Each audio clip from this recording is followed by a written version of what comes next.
안녕하세요. 워런 버핏처럼 매일 신문을 박전모와 함께 읽으면서 투자의 고수가 됩시다. 오늘 10월 5일 수요일 순서입니다. 오늘은 삼성전자 반도체 관련된 그런 뉴스랑 그리고 미국의 중국에 대한 이제 또 견제가 갈수록 심해지더라고요. 11월 달에 이제 중간 선거가 있어서 그 수위가 계속 높아지는 것 같고요. 그리고 어제 이제 네이버 주식이 한 8.8% 가까이 급락을 했는데, 미국의 당근 마켓 같은 포시마크를 이제 인수한다는 뉴스에, 시티 증권인가 거기서 이제, 매도 리포트가 나왔더라고요. 그래서 요 당근 마켓 해당되는 포시마크 인수가 어떤 의미가 있는지에 대한 기사를 가져왔고요. 그리고 이제 C2C 지금 열풍이 이제 우리나라도 마찬가지잖아요. 저는 이제 당근마켓 한 번도 써보진 않았지만 안 쓰시는 분이 없더라고요. 주변에 물어보니까. 그래서 이런 C2C, Consumer to Consumer 이 마켓에 대한 부분에 대한 기사, 그리고 마지막으로 부동산 시장이 냉각되니까 의미 있는 변화가 하나 생겼습니다. 지금 페드의 이제 피벗 포인트를 지금 계속 우리가 찾고 있는데 언제쯤 금리 인상을 멈출까, 그런 부분이 있어서 호주가 원래 50bp 인상을 하려고 했다가 25bp 베이비 스텝이라고 하잖아요. 예, 그런 부분에 대한 기사로 오늘 워메 신박을 진행해 보겠습니다. 1.4 나노 승부수 삼성의 TSMC를 잡는다. 네, 그 부분이 기사를 먼저 읽어드리겠습니다. 파운드리의 초격차 전략을 공개한 거고요. 반도체 위탁 생산 분야에서 기술 초격차를 통해서 경쟁 회사인 대만 TSMC를 추격한다. 삼성이 옛날부터 보면 가전시장, 핸드폰, 그리고 반도체, 제가 어제 한번 굉장히 착하면서 주식의 초고수 후배가 있다 했잖아요. 그 동생이 한 10년 전에 그 얘기를 하더라고요. 삼성전자를 보면 트렌드를 딱 보고 이런 추세, 이런 트렌드가 섰다라고 판단이 되면 빠르게 이제 포트폴리오를 교체하는 그런 펀드 매니저 같다, 뭐 이런 얘기를 한 적이 있는데, 그 삼성이 정말 잘하는 게 이제 Fast Second Strategy라는 빠른 2등 전략이잖아요. 그 1등이, 빠른 1등이 모두가 다 살아남는 건 아니다. 뭐 요런 얘기를 지난번에 한번 소개시켜 드렸었는데, 예전에 야후, 그죠? 우리나라에서는 다음, 그리고 이제 너무 빨리 시작해서 이제 싸이월드, 뭐 이런 부분들 전부 보면 빠르게 시작을 했지만 결국은 빠른 1등이 확실하게 시장을 장악한 1등이 되는 것도 그렇게 늘 쉽게 일어나는 건 아닙니다. 그래서 오히려 빠른 2등 전략으로 어떤 혁신적인 새로운 기술이 나왔을 때 그걸 빠르게 이제 쫓아가서 그 시장을 장악하거나 그 시장에 어느 정도의 시장 지배력을 갖는 지배자가 되는 그런 부분이 이제 삼성이 굉장히 뛰어나다는 거죠. 그래서 우리가 뭐 반도체 되겠어 하다가 이제 반도체 1등 했고요. 삼성전자 핸드폰, 스마트폰도 애플이 그 시장을 열었지만 삼성전자가 현재까지는 세계 1등입니다. 그렇기 때문에 파운드리에서 과연 삼성전자가 뭐 TSMC의 TSMC의 영역을 한 50%가 넘잖아요. 이걸 과연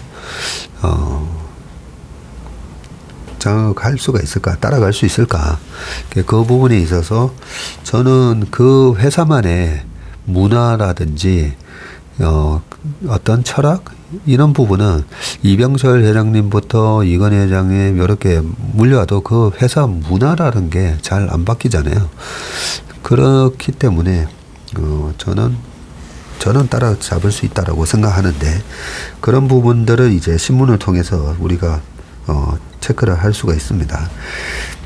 삼성전자는 3일 현지 시간으로 미국 캘리포니아 샌호제에서 삼성 파운드리 포럼 2022를 개최하고 전 세계 파운드리 업계 최초로 1.4 나노미터 10억분의 1미터가 1나노미터입니다. 양산 계획을 밝혔는데요. 3년 만에 오프라인으로 열린 이번 행사에는 그 팹리스 고객과 팹이 없다고 해서 리스 해서 그냥 반도체 설계만 하는 회사들 설계만 하는 회사들이 이렇게 파운드리 회사에다가 이제 주문을 주는 거죠. 그래서 이제 팹리스 고객과 협력사 관계자 등 500여 명이 참석을 해서 삼성의 계획에 귀를 기울였다고 합니다. 지난 6월 세계 최초로 3나노 공정을 시작한 삼성전자는 이날 2025년에 2나노 그리고 27년에는 1.4나노 공정을 통해서 제품을 양산하겠다고 선언을 했습니다. 나노 공정의 승부는 반도체 회로 선폭을 얼마만큼 줄일 수 있느냐에 달려 있는데 그만큼 더 고사양의 반도체를 만들어낼 수 있기 때문이다. TSMC가 1.4 나노 공정을 준비한다는 소식은 있지만 아직 공식 발표는 없다고 합니다. 삼성이 파운드리 분야에서 점유율 현재 16.5%로 2위고요. 1등인 TSMC 53.4%와 격차가 아직 크다고 합니다. 삼성은 또 파운드리 생산 능력도 5년 뒤에는 올해보다 3배 이상 확대하겠다고 밝혔고요. 5년 동안에 이 파운드리의 생산 능력이 3배로 늘어나네요. 그러면 시스템 반도체 영역은 뭐 자동차 반도체도 있지만 뭐 웨어러블 어제 얘기했던 웨어러블뿐만 아니라 AI 등등 여러 분야에서 이런 시스템 반도체가 계속 시장이 커질 수밖에 없거든요. 그렇게 했을 때 이 팹리스 업체들이 파운드리 회사에다가 위탁 생산을 맡겨야 되는데 3배를 확대를 했을 때 이 3배 캐파 확대된 그 공장에서 과연 이제 공장이 나중에 이 시장이 안 열려서 공장이 텅텅 비어서 돌아가지 않으면 어떡하나 이런 것들이 이제 우리가 생각을 해봐야 되는데 5년 뒤에 지금 파운드리 생산 능력의 3배가 이상 풀로 돌아간다고 하면 요 파운드리 분야에서 매출이 3배가 늘어나는 거잖아요. 그리고 5년 뒤에 그 매출만큼 이제 단가를 얼마를 받을 수 있을까? 그 부분도 영향을 주겠지만 그 단가가 인플레이션을 감안을 해서 뭐 더 올라간다든지 아니면 이 시장이 너무 공급이 과잉 시장이라서 단가를 후려칠 수 있는 그런 상황이 되면 단가가 내려갈 수도 있겠지만 일단은 이런 거 보면서 5년 뒤에 파운드리 쪽에서 매출이 3배 이상 늘어나겠다라는 부분을 알 수가 있습니다. 탄력적인 설비 투자를 통해서 충분한 생산 능력을 확보해 가겠다는 의미다. 아울러 2027년까지 모바일 외에 다른 제품군 비중을 50% 이상 키우겠다며 다변화 계획도 발표했었네요. 예, 모바일 외에 다른 제품군 비중도 이렇게 해야 좀 단일 제품에 대한 의존도가 낮아지면서 좀 훨씬 더 좀 안정적이지 않습니까? 그죠? 최시영 삼성전자 파운드리 사업부 사장님이 이날 팹리스부터 스타트업까지 다양한 고객에 맞는 솔루션을 제공하겠다고 밝혔습니다. 네. 참고로 오늘은 전부 다 매일경제신문에서 따왔습니다. 그리고 저희 축구 후배 중에도 삼성전자 다니는 후배가 뭐 댓글을 보다가 저 부분은 누가 이렇게 잘못 지적한 부분인데 댓글을 올려서 수정을 해줄까 말까 고민하다가 혹시라도 그 부분이 회사 기밀 상황이 될 수도 있기 때문에 네, 안 올렸다라고 합니다. 기밀 상황에 해당되지 않는 부분이라면 네, 댓글로 많이 정보를 제공해 주시길 바라겠습니다. 그 다음 기사를 보겠습니다. 그 다음 기사는요, 미국이 중국에 AI 슈퍼컴 수출을 차단을 하고 첨단 기술 C를 말린다 라는 기사입니다.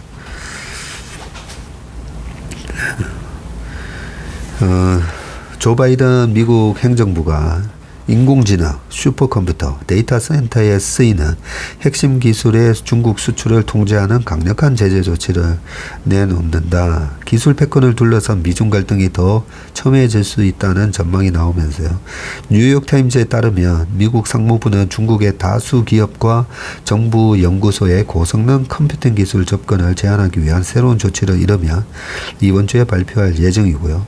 상무부는 소프트웨어 장비 기술이 투입돼서 생산된 외국 제품의 대중 수출까지 금지하는 해외 직접 생산품 규칙을 적용해서 중국의 기술 굴기를 견제할 것으로 보인다 라고 했습니다.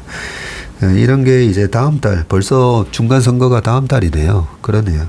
다음 달 중간선거를 앞두고 반도체, 전기차, 바이오 등 중국 때리기가 다시 거세지고 있다. 이런 부분인데요. 너무 이 보호무역주의가 너무 심해지면 1930년대에 그 대공황, 대공황의 원인이 그 대공황을 더 악화시켰던 이유가 바로 이 보호무역주의 때문이었거든요. 예전에 2019년도에 시장이 이렇게 확 밀리니까 2019년 초에 이제 3%에서 많은 분들을 모시고 이제 대공황, 대공황은 왜 왔는가? 그 얘기를 이제 되게 오랫동안 했는데, 어떤 분이 나오셔가지고 계속 대공황 얘기하는데, 그 대공황의 원인의 이제 핵심을 좀 말씀을 못 하시더라고요. 그러다 보니까, 그때 당시에 대공황 때 미국의 GDP가 거의 반토막이 났고요. 미국의 GDP가 반토막이 나면서 주가가 거의 80% 빠졌거든요. 그런 상황 때문에 우리가, 장만 빠지면 이제 대공황 얘기를 많이 합니다. 그렇기 때문에 이제 대공황의 그 혹독한 그 경험을 했었기 때문에 이 보호무역주의가 얼마나 무섭다라는 걸, 각국의 정 경제를 담당하신 분들은 아주 잘 알고 있고요. 이런 부분이 이제 리쇼어링이나 프렌쇼어링이나 이런 부분까지는 괜찮은 수가 있지만 지나친 보호무역주의가 정말 세계 경제에 먹구름이 끼쳐지는 그런 상황으로 작동을 할 수가 있기 때문에 많이들 그 걱정들을 하십니다. 조 바이든 미국 행정부가 고성능 컴퓨팅 기술을 구현하는 기술과 첨단 반도체에 대한 중국 접근을 차단하는 강력한 하웨이식 제재를 다시 꺼내든 것은 기술 패권 전쟁에서 확실한 우위를 확보하기 위한 전략인데요. 2020년 중국 정보통신기업이 화웨이를 고사시켰다. 해외 직접 생산 규칙 FDPR을 이번에 중국 기업과 연구기관에 유사한 방식으로 적용할 것으로 알려졌는데요. 이를 통해 인공지능, 슈퍼컴퓨터, 데이터 센터 등 최첨단 분야에서 중국의 기술 발전을 확실히 억제할 수 있기를 기대한다고 하면서 그동안 산발적인 수출 통제 조치를 발표를 했었지만 이번에는 포괄적이고 아주 강력한 제재를 내놓을 것으로 보인다고 뉴욕타임즈가 보도를 했습니다. 미국은 14나노미터 이하 최첨단 반도체 공정에 들어가는 장비의 중국 판매를 통제하고 미국산 반도체의 대중 수출도 제한하기로 했습니다.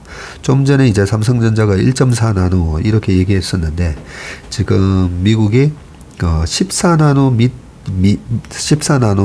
이하 반도체 공정에 들어갈 수 있는 그런 최첨단 장비는 아예 수출을 못하게 해서 기술적으로 못 쫓아오게 하겠다는 부분인데요. 반도체는 전체 산업이 소수의 기업에 의존하는 몇 안 되는 분야인데 미중 간 첨단 기술 패권 전쟁이 다시 격화되면 코로나로 취약성이 드러났던 전 세계 반도체 공급망이 다시 혼란에 빠질 수 있고요. 5,560억 달러 약 한 800조, 794조 원 규모인 반도체 시장은 수년간 미국과 중국이 경쟁하는 전쟁이 됐다면서 대기업과 다른 나라들이 그 전쟁으로 고통을 받게 될 것이라고 우려를 했습니다. 이렇게 바이든 행정부가 11월 중간선거를 앞둔 시점에서 대중국 포괄적 제재 패키지를 꺼내들면서 중국은 낸시 펠로시 미 하원 의장의 지난 8월 대만 방문 이후 대만 해협에서 무력 시위를 지속하고 있고요. 바이든 행정부가 중국과의 첨단 기술 대결 구도에서 앞서 있다는 분명한 메시지를 유권자들에게 전달하겠다는 의도다. 중국 산업 발전 억제를 통해 미국으로 반도체 연구 생산 시설을 유치하고 일자리를 창출하며 공급망을 안정시키겠다는 보관도 깔려 있고요.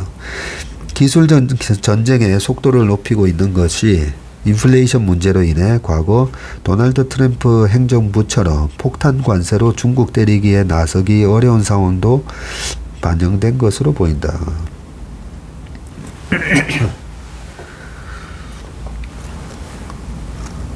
수출 통제 방식이 더 확실하고 효과적인 제재라는 것이다. 바이든 대통령은 물가 안정을 위해서 중국산 소비재 수입품 관세를 낮추는 방안을 고심하다가 트럼프 행정부 시절에 부과됐던 기존 고유 관세를 유지했다.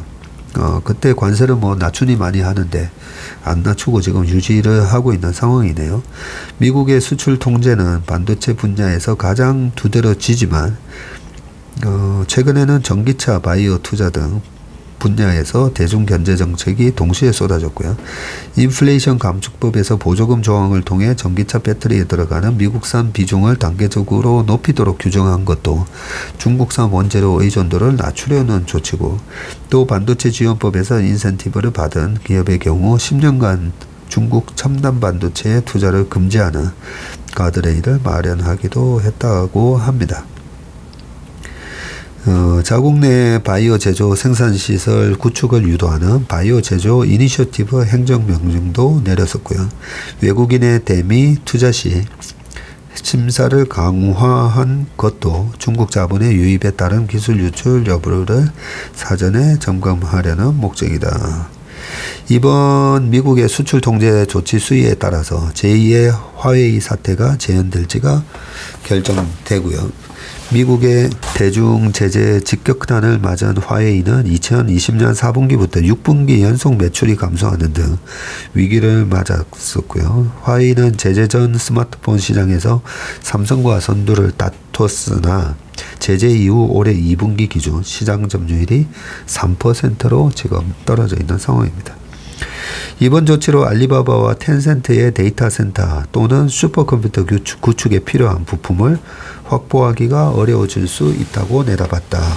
기술 패권 전쟁 배경에는 반도체를 포함한 AI 등 최첨단 기술 분야에서 중국의 도전이 자국의 국가 안보와 자유에 영향을 미친다는 판단도 작용을 했고요. 미국은 중국의 기술 발전이 최첨단 미국 무기 개발과 신장 외의 우월 자치구 그를 비롯한 소수민족 감시 시스템에 쓰이고 있다고 우려하고 있다. 최근 제이크 설리반 백악관 국가안보보좌관은 중국의 군사력 강화를 막기 위한 기술 수출 통제와 관련해서 적에게 비용을 부과하는 미국의 새로운 전략적 자산이 될 수 있다면서 시간이 지나면서 적들의 전쟁 능력이 저하될 수 있다고 이렇게 언급을 했습니다. 미국이 다양한 분야에서 첨단 기술 수출을 통제하면서 중국에서는 이미 경고음이 울리고 있고요. 지난 8월 중국 반도체 생산량은 247억 개로 전년 동월 대비 24.7% 감소를 했네요. 삼성전자 시안 공장 그리고 하이닉스 우시 공장 등 우리나라 기업들의 중국 반도체 공장들이 가동되고 있거든요. 그 중국 반도체 공장에 이렇게 그 첨단 장비를 중국 쪽으로 수출이 안 되면 삼성 하이닉스의 중국 반도체 공장도 계속 이렇게 좀 보면 최첨단 반도체가 아니라 물론 지금 붓이나 이런 데 있는 게 이제 낸드 쪽이긴 한데 계속 그쪽에서는 이제 기술 유출 우려가 있을 수 있는 그런 첨단 반도체 생산은 앞으로 아마 못하게 될 것 같습니다. 97년 통계 집계 이래 월간 감소폭으로도 가장 큰 폭이라네요. 중국의 제로 코로나 정책으로 인한 경기 침체 상황을 감안을 하더라도 하락세가 가파르고 중국이 역점 산업으로 추진하는 AI 분야에서도 미국 제재 충격이 작지 않다. 머신러닝을 위해서는 엔비디아의 고성능 그래픽 처리 장치가 필수적인데 지난달 엔비디아 수출 통제가 발표되면서 중국에서는 대체품을 찾아야 하는 상황이다. 세 번째 기사는 중국이 반도체에 66조 원을 쏟아부었는데 3,400개 기업 문 닫은 이유라고 하면서 결국 이제 비슷한 얘기를 아마 할 것 같습니다. 이런 제재 조치가 어느 정도의 정말 데미지를 주고 있는지 그런 보안 기사인 것 같습니다. 지금 반도체 자금률 10%에 그치고 있고 칩4 동맹으로 중국 배제 가속도, 올 들어서 3,400개 기업 줄 폐업, 당 대회 후에 반격 카드 나올지 촉각이다라고 합니다. 바이든 행정부가 미국 반도체 기술에 대한 중국의 접근을 막는 새로운 제재를 발표할 것으로 지금 알려지면서 중국 반도체 산업 위기론이 더욱 확산되고 있고요. 반도체를 중심으로 한 기술 패권 전쟁에서 중국을 압도하려는 미국과 반도체 독립을 꿈꾸며 모든 국가 자원을 동원하고 있는 중국 간 힘겨루기에서 중국이 점차 밀리는 모습이다. 중국 정부는 지금까지 자국 반도체 산업에 66조 원에 달하는 지원금을 쏟아부으면서 반도체 독립을 추진해 왔지만 시진핑 국가주석도 반도체는 사람의 심장과 같다.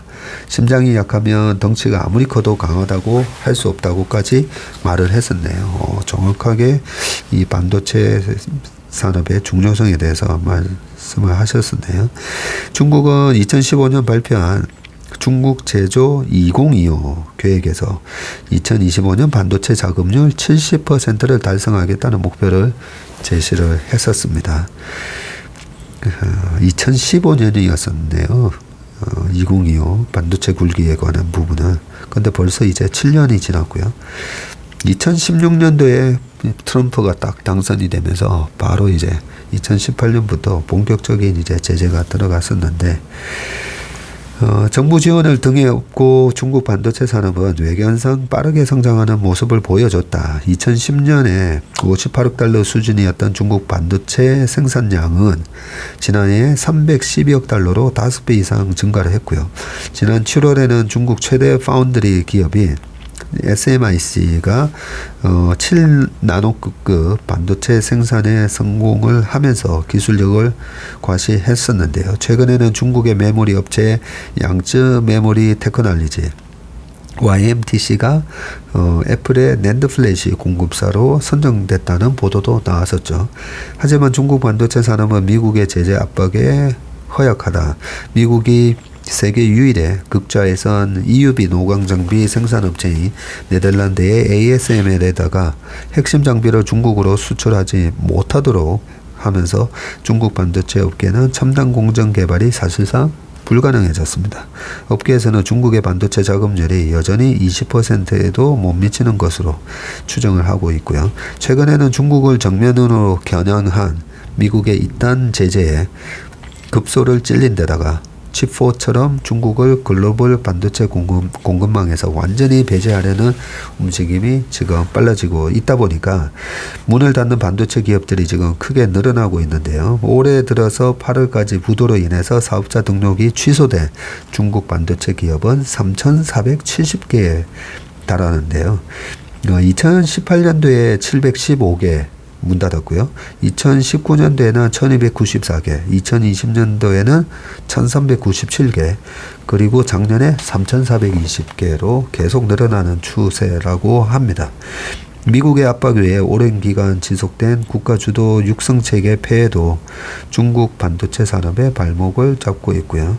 중국 반도체 굴기 프로젝트를 떠받치는 핵심 축인 60조 원대 국가 펀드의 대기금, 국가 직접 회로 산업 투자 펀드 책임자들이 줄줄이 또 부정부패 의혹으로 사정당국의 조사를 받고 있다고 합니다. 다만 중국의 반도체 굴기가 완전히 멈춰선 것은 아니고요.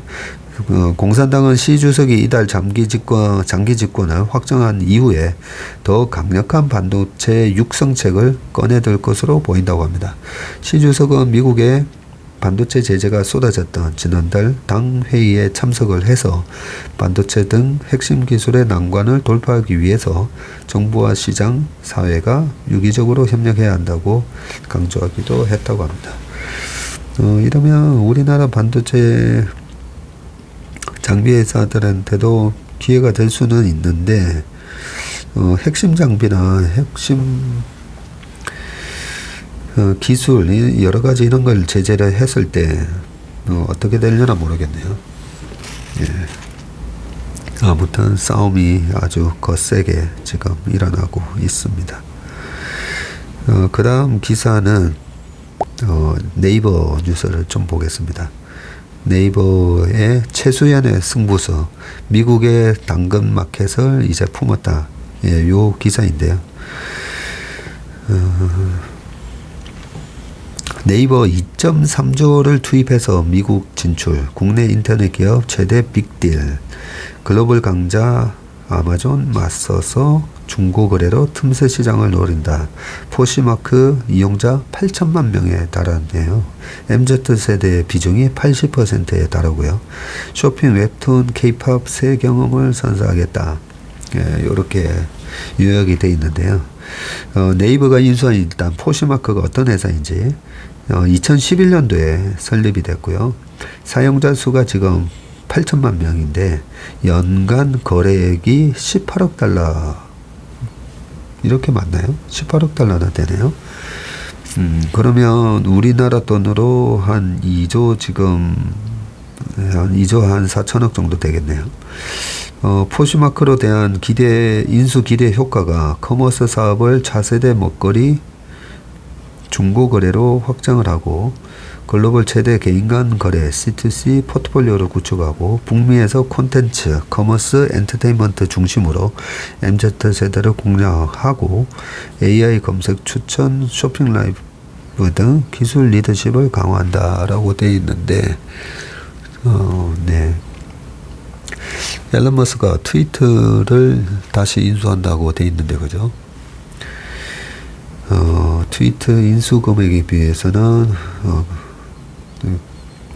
굉장히 이제 뭐 큰 금액은 아닙니다. 예, 조금만 읽어보고 제 생각을 또 좀 말씀을 드리겠습니다.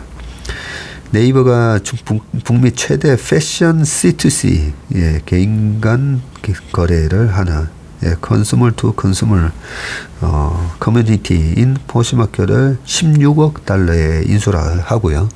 만약에 환율이 이제 원달러 환율이 1,100원이라고 가정을 했었으면 요 인수 금액이 1조 7,600억이 되겠죠. 근데 지금 1,400원으로 계산을 하니까 2조 3천억 이런 식으로 나오고 있습니다. 네이버가 이제 포시마켓 주식을 2조 3,441억 원에 취득한다고 4일 공시를 했고, 이것 때문에 이제 어제 주가가 빠졌는데요. 인수가가 주당 17.9달러이고요. 전부 100% 다 취득하겠다. 네이버 창사 이래 최대 규모이고 국내 인터넷 기업이 진행한 인수 중에서도 규모가 지금 가장 크다고 합니다. 젊은 피의자 미국 유학파인 최수연 네이버 대표가 네이버를 무주공산격인 글로벌 C2C 시장에서 독보적인 1위 기업으로 등극을 시켜서 진정한 글로벌 테크 기업으로 도약시키겠다는 의지를 보여준 과감한 투자라는 분석이 나오는데요. 일본을 넘어서 북미를 중심으로 한 글로벌 공략에 속도가 붙을지 주목이 됩니다. 이렇게 통큰 베팅을 한 것은 주력 사업인 커머스의 차세대 먹거리로 C2C 플랫폼을 점 찍었기 때문인데요. 최 대표는 이날 온라인 기자간담회에서 네이버 신사업 원칙으로 글로벌 진출과 1위 가능성을 꼽았는데요. 글로벌 커머스 시장은 세계 최대 전자상거래 업체 아마존이 꽉 잡고 있지만 중고 거래로 대표되는 C2C 플랫폼 시장은 그렇지 않기 때문에 네이버에 기회가 있다고 본 것이다. 기존 커머스 사업은 성장세가 둔화되고 있어서 MZ 세대를 주 사용자층으로 둔 C2C 플랫폼은 네이버 미래 커머스 사업의 돌파구가 될 수 있다. 네이버가 이번에 인수한 포시마크는 지역 단위의 소셜 커뮤니티 기능을 내세워서 개인 간 거래를 할 수 있는 중고 패션 플랫폼인데요. 한국으로 치면 패션에 특화한 당근마켓이라고 보시면 되는데요. 총 사용자 수가 8천만 명이고 북미 지역에서 1등이고요. 인스타그램에서 게시물을 공유하는 것처럼 포시마크에서는 매일 50만 건 이상의 판매글이 게시되고 좋아요 등 소셜 인터랙션이 10억 건 이상 발생하고 있다고 합니다. 네이버는 중고거래 사업을 꾸준히 확대하고 있는데요. 네이버의 카페와 블로그 서비스를 통해서 인터넷 커뮤니티 기반에서 개인 간 거래가 이루어져 왔고요. 당근마켓 등 국내 중고거래 플랫폼보다 앞선 셈인데 네이버는 만물상식 중고거래 플랫폼으로 C2C 트렌드가 넘어오자 작년 초에 스페인 최대 중고거래 플랫폼인 왈라팝에 투자를 했었습니다. 올해 본격적으로 벌티컬 중고거래 플랫폼에 주목하면서 자사의 스니커즈 리셀 플랫폼인 크림과 일본 빈티지 패션 전문 플랫폼인 빈티지 시티, 작년에 투자한 프랑스 명품 리셀 플랫폼 베스티에르 등과 사업을 강화해 왔었고요.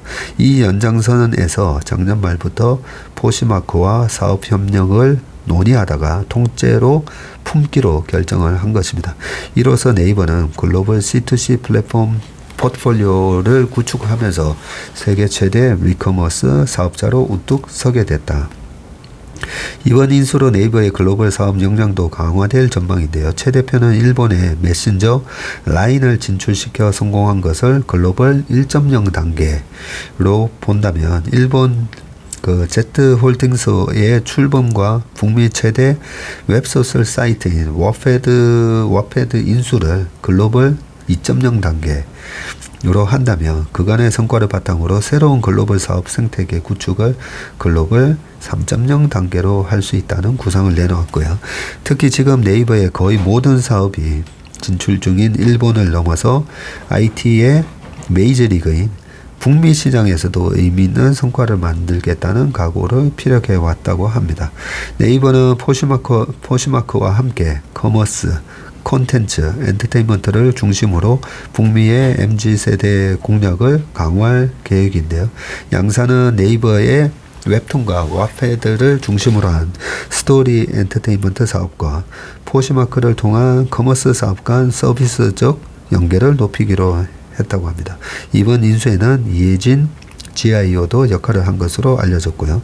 최 대표는 네이버는 북미 지역의 MZ세대를 더욱 폭넓게 이해할 수 있는 중요한 기반을 마련했다면서 미래의 핵심 사용자들에게 C2C 쇼핑, 웹툰, K-POP 콘텐츠를 넘나드는 차별화된 경험을 제공하면서 글로벌 C2C 시장의 새로운 흐름을 만들어내겠다고 말했습니다.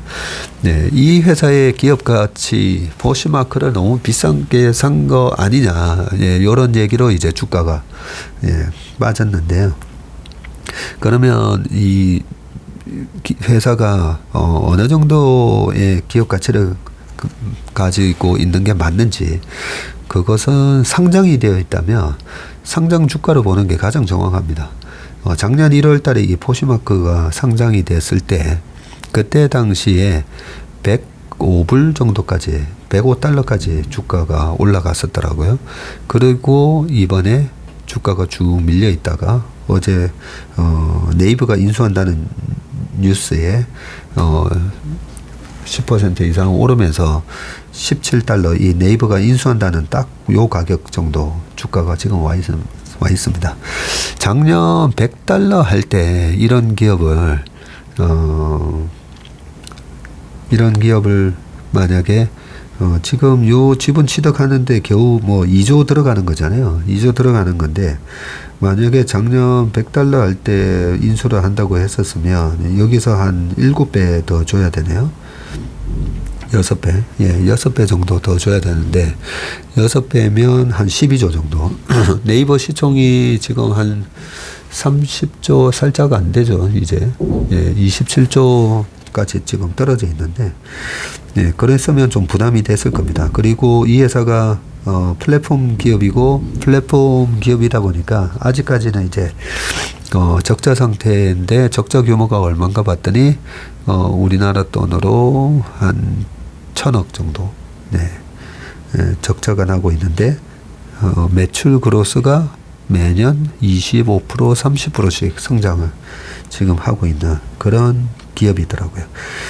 저는 우리나라 기업들이, 삼성전자도 이제 뭐 ARM 인수는 이제 철회한다라고 뉴스가 좀 나온 것 같은데, 웬만하면요, 우리나라도 기업들도 이 현금을 갖고 예금을 해놓을 게 아니라 적극적으로 글로벌하게 플레이를 할 수 있는 기업들, 자산을 계속, 저는 기업들도 자산을 계속 취득해야 된다라고 생각하는 거예요.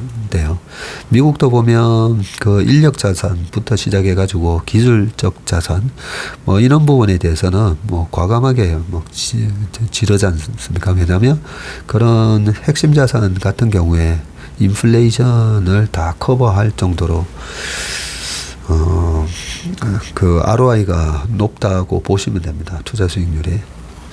요런 얘기하다고 시간이 또 빠르게 지나가는데, 아무튼 105달러 같은 그 기업, 플랫폼 기업을 지금과 같은 매크로 상황에서 이렇게 기업 인수를 하는 게 맞느냐. 그것도 이제 달러로 돈을 줘야 되다 보니까 그런 우려감 때문에 주가가 빠지는데, 저는 우리 최수연 사장님이 그동안은 제가 이 신문을 보면서 네이버의 글로벌라이제이션을 진두지휘하고 있는 모습을 봤었고요.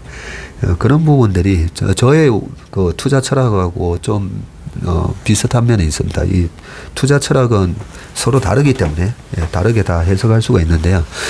제가 10배 주식을 찾는 방법 중에 하나가 우리나라에서 1등인데 글로벌라이제이션에 성공하는 기업이다라고 말씀드렸잖아요. 미국도 마찬가지입니다. 미국에서 잘하다가 글로벌하게 쉽잖아요. 미국 기업은.